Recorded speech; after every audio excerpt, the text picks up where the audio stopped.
कंदकोट 3 डिसंबर माज़ूरनि जे आलमी ॾिण जी मुनासिबत सां माज़ूरनि जी हौसला अफ़ज़ाई लाइ डिप्टी कमिश्नर कशमोरेट कंदकोट मुनव्वर अली मिठियाणी जी सरपरस्ती में अल ख़िदमत फाउंडेशन पारां कंदकोट प्रेस क्लब खां इक़बाल मेमोरियल लाइब्रेरी ते रैली कढी, जंहिंमें शहरियनि तोड़े सियासी समाजी तंज़ीमनि कारोबारी माण्हुनि ऐं माज़ूरनि व्हील चेयरनि ते शिरकत करे हमदर्दी करण जो पैगाम ॾिनो।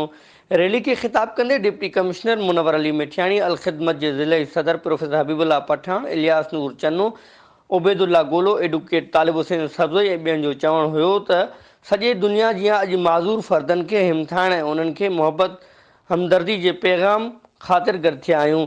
हिन ॾींहुं मल्हाइण जो मक़सदु माज़ूरनि माण्हुनि खे पेश ईंदड़ मसइलनि ऐं उन्हनि जे हल लाइ कोशिशूं वठणु आहे। माज़ूर असांजी ख़ुसूसी तवजा जा हक़दार आहिनि। माज़ूर माण्हुनि में कुदरत पारां अनेक सलाहियतूं मौजूदु हुजनि थियूं। माज़ूरनि वॾा वॾा कारनामा पिणु करे ॾेखारिया आहिनि। उहे कंहिं बि लिहाज़ खां कंहिं खां घटि कोन आहिनि। उहे मुआशिरे जा अणिट हिसो आहिनि। माज़ूर माण्हुनि खे यकीन ॾियारियो वियो त अवां असां जहिड़ा आहियूं, कॾहिं बि मायूस न थींदा करियो।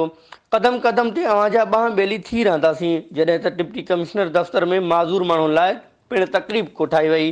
ॿिए तरफ़ माज़ूरनि जे आलमी ॾींहं जी मुनासिबत सां हेरा वेलफेयर ट्रस्ट पारां हेरा पब्लिक स्कूल में माज़ूर ॿारनि में गिफ्ट विरहाइण वारी तक़रीब मुनक़द कई वई। तक़रीब में हेरा वेलफेयर ट्रस्ट जे डॉक्टर सुरेश कुमार, ग़ुलाम मुस्तफ़ा मीरानी जी मेज़बानी हेठि 20 खां वधीक माज़ूर ॿारनि में गिफ्ट ऐं नक़द रक़म विरहाई वई। इन्ही मौक़े ते सियासी समाजी तंज़ीमनि समेत पाकिस्तान इस्लामिक मेडिकल एसोसिएशन जे अॻुवाननि पिणु शिरकत कई।